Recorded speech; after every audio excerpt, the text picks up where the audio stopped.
ও দেউতা কি ৰাঘৱ চাব নোযোৱা ৰাঘৱ ৰাঘৱ চাব নাযাওঁ কিয় ৰাঘৱ চাবলৈ গ'লে মানে সেইকেইটা পইচা তোমালোকক কিবা এটা কিনি দিব পাৰিম হয়নে নহয় চিনেমাখন চোৱাৰ লগে লগে মোৰ পইচা নাইকিয়া হ'ব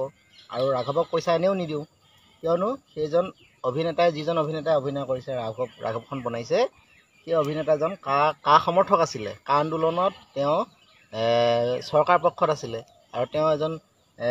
জাতি বিৰোধী গতিকে তেনেকুৱা এজন মানুহৰ আমিনো কিয় চাম নাচাওঁ আৰু সেইকেইটা পইচা তোমালোকক মই কিবা এটা কিনি দিব পাৰিম কি জানা সেইদৰে কলম বহী এইবিলাক তোমাৰ প্ৰয়োজন আছে গতিকে ৰাঘৱ চাই পইচাকেইটা অপব্যয় কৰাতকৈ তোমাক মই কিবা এটা কিনি দিলে আৰু ভণ্টিকো কিবা এটা কিনি দিব পাৰিম সেইকেইটা পইচা গম পালা গতিকে ৰাঘৱ একেবাৰে নাচাওঁ দেই পৰা এজন মেৰুদণ্ডহীন কথাষাৰ ক'ব বিচাৰিছে উদুলু মুদুলু দল ভাগৰু আদৰ্শবিহীন এজন মেৰুদণ্ডহীন যতীন বৰা যাৰ নামেই যাৰ পৰিচয় অভিনেতা হয় তেওঁ শিল্পী নহয় শিল্পী সত্তাটোক তেওঁ কোন বুলি ভাবিছোঁ মই